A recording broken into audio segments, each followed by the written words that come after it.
Hello students, welcome to the math channel. हमने पिछले video में डायरेक्ट और इनवर्स वेरिएशन समझे थे, उसके क्वेश्चंस करे थे। अब इसका एक पार्ट रह गया था जो कि स्पीड, डिस्टेंस और टाइम था, और आज हम उसके बेसिक्स करेंगे और कल उसके बचे हुए प्रश्न करेंगे। तो स्टार्ट करते हैं बेसिक से।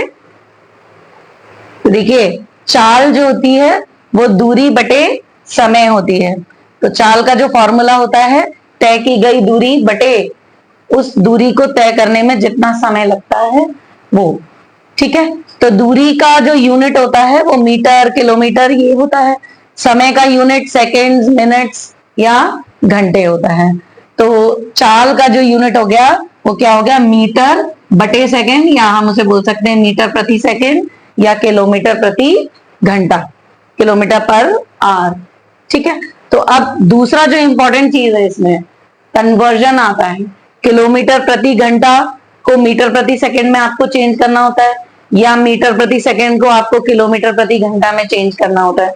तो मैं आपको तरीका बता देती हूँ। इसके साथ ही अगर आपको डायरेक्ट चेंज करना है तो हम डायरेक्ट चेंज का फॉर्मूला बता देंगे, क्योंकि बहुविकल्पीय प्रश्नों में तो आपको जल्दी करना होगा, तो हम उसका फॉर्मूला जो भी है या नंबर्स जो भी है वो यहीं से आए हैं। तो हम चेक कर लेते हैं। देखिए, किलोमीटर प्रति घंटा को अगर किलोमीटर प्रति घंटा को अगर मैं मीटर प्रति सेकंड में चेंज करूंगी तो कैसे करूंगी, 1 किलोमीटर है तो इसको मीटर में चेंज करूंगी तो 1000 मीटर हो जाएगा, क्योंकि 1 किलोमीटर में 1000 मीटर होते हैं। और 1 घंटे को अगर मैं सेकंड में चेंज करूंगी तो 1 घंटे को पहले मिनट में चेंज करूंगी तो 60 मिनट होते हैं, और 1 मिनट में 60 सेकेंड होते हैं। तो ये सेकंड में चेंज हो गया। अब हम इसको सॉल्व करते हैं तो हम ये देखते हैं, ये आता है 5/18 मीटर पर सेकेंड। तो 1 किलोमीटर पर आवर को सीधा आपको बदलना है मीटर प्रति सेकेंड में, तो आपको 5/18 का मल्टीप्लाई करना पड़ेगा। तो ये याद करना है तो आप डायरेक्ट याद कर लीजिए, और नहीं तो ये अगर आप घबरा जाएं, परेशान हो जाएं, याद ना आए, तो आप इस तरह से इसको सॉल्व कर सकते हैं। तो सीधा 5/18 से मल्टीप्लाई कर दीजिए। और वाइस वर्सा क्या है, अगर आपको मीटर पर सेकेंड में दिया हुआ है और आपको किलोमीटर पर आवर में चेंज करना है तो आप 18/5 का मल्टीप्लाई कर देंगे। तो 3 टॉपिक्स थे यहाँ। आपको चाल का यूनिट बनाना था, मीटर पर सेकेंड या किलोमीटर प्रति घंटा, और किलोमीटर प्रति घंटा को मीटर पर सेकेंड में चेंज करेंगे तो 5/18 का मल्टीप्लाई करेंगे, और सिमिलरली मीटर पर सेकेंड को किलोमीटर पर आवर में चेंज करेंगे तो आप 18/5 का मल्टीप्लाई करेंगे। देखिए, एक और बहुत इंपॉर्टेंट इसमें टॉपिक आता है, रेलगाड़ी द्वारा खंभा, व्यक्ति या पेड़ पार करने में लगा समय। रेलगाड़ी क्या, रेलगाड़ी इस वजह से लेते हैं क्योंकि रेलगाड़ी की लंबाई होती है। गाड़ी कोई भी, तो हम कैसे करेंगे, रेलगाड़ी की लंबाई अपॉन रेलगाड़ी की चाल, ये इसका फॉर्मूला होता है। क्योंकि रेलगाड़ी को पार करने में रेलगाड़ी की लंबाई के बराबर दूरी तय करनी पड़ेगी, इस वजह से। तो चाल का जो फॉर्मूला होता है वो क्या होता है, दूरी बटे समय। तो अगर हम समय को उधर मल्टीप्लाई कर देंगे और चाल को इधर ले आएंगे तो समय हो जाएगा दूरी बटे चाल। तो ये एक फॉर्मूला आप याद रखेंगे। सीधा सीधा क्वेश्चन पूछा जाता है तो रेलगाड़ी की चाल दे देते हैं और रेलगाड़ी की लंबाई दे देते हैं, तो आपको पता करना होता है कि उस खंबे को या पेड़ को पार करने में कितना समय लगेगा। देखिए, पिछले टॉपिक में था रेलगाड़ी द्वारा कोई खंबा या कोई पेड़ या कोई व्यक्ति को पार करने में लगा समय।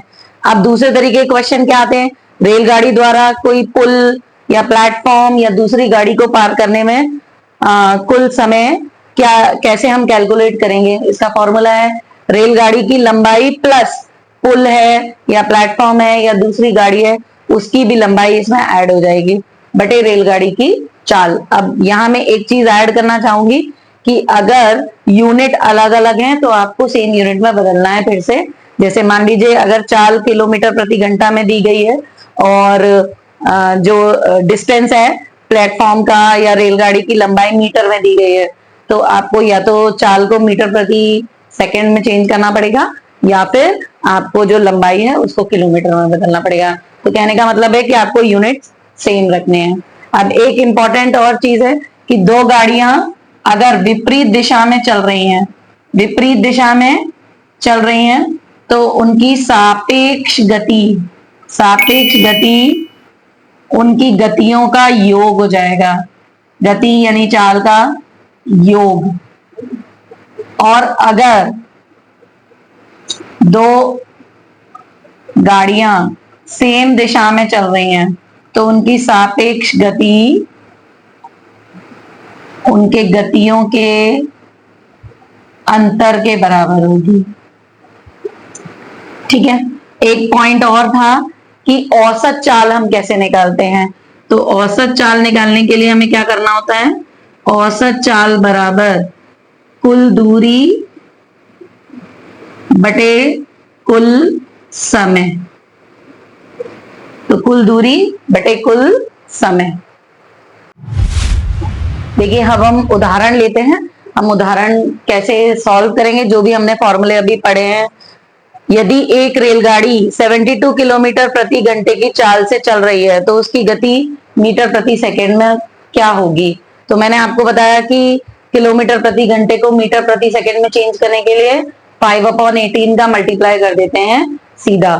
तो 72 किलोमीटर प्रति घंटे को चेंज कर देंगे 5/18 मीटर पर सेकंड में, ये डायरेक्ट चेंज हो गया। 18 से ये 4 बार चला जाएगा तो आंसर आएगा 20 मीटर प्रति सेकेंड। आप भूल जाएं तो आप क्या कर सकते हैं, आप इसको सीधा चेंज कर सकते हैं। 72 किलोमीटर पर घंटा है तो किलोमीटर को मीटर में चेंज करेंगे तो ये 1000 हो जाएगा और घंटे को सेकंड में चेंज करेंगे तो 3600 का डिवाइड हो जाएगा। तो यहाँ पर 2 जीरो कैंसिल हो गए, 36 से 2 टाइम्स चला जाएगा, 20 मीटर पर सेकेंड आएगा। ये डायरेक्ट याद करने के लिए है और नहीं याद रहता तो आप सीधा उसे चेंज कर सकते हैं कन्वर्ट करके यूनिट्स। देखिए ये बहुत अच्छा उदाहरण है, इसमें आपके दोनों रेलगाड़ी वाले फॉर्मूले लग जाएंगे। 54 किलोमीटर प्रति घंटे की चाल से दौड़ती हुई रेलगाड़ी 11 सेकंड में एक विद्युत खंभे को पार कर लेती है।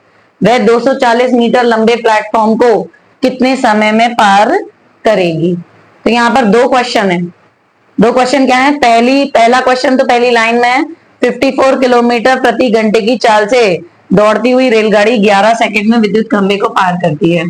तो पार करने में लगा समय का फॉर्मूला हमने पढ़ा था, समय बराबर रेलगाड़ी की लंबाई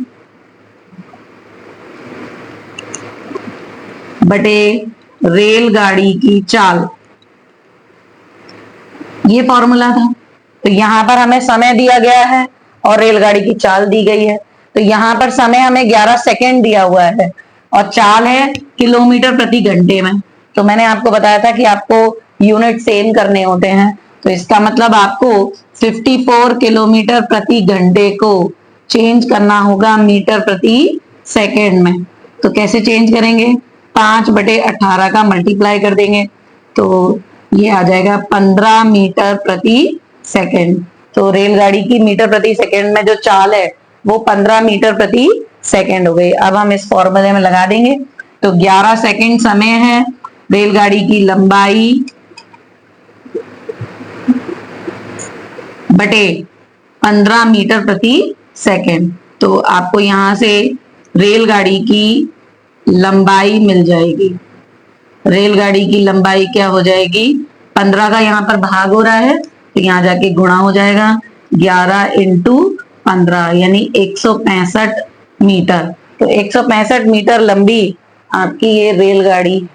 ठीक है, तो अब आगे का क्वेश्चन पढ़ते हैं।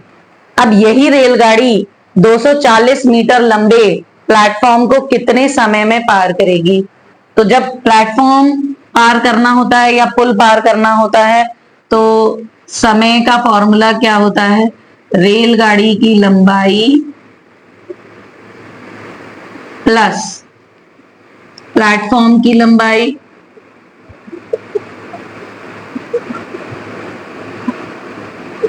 बटे रेलगाड़ी की चाल।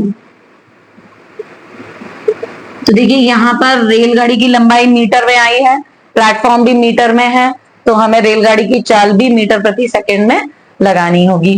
तो रेलगाड़ी की लंबाई आई है 165 प्लस 240 अपॉन रेलगाड़ी की चाल है 15 मीटर प्रति सेकंड। तो देखिए यहां सॉल्व करेंगे, 405 अपॉन 15 आ जाएगा, तो 15 दूनी 30, आंसर आएगा 27 सेकेंड। तो 27 सेकेंड में रेलगाड़ी इस प्लेटफॉर्म को पार कर लेगी। देखिए इसके बेसिक्स खत्म हो गए हैं। अब इन बेसिक्स का और फॉर्मूले का यूज करके आप क्वेश्चंस करेंगे। और वीडियो अच्छा लगा हो तो लाइक कीजिए, चैनल को सब्सक्राइब कीजिए। Thank you very much for watching.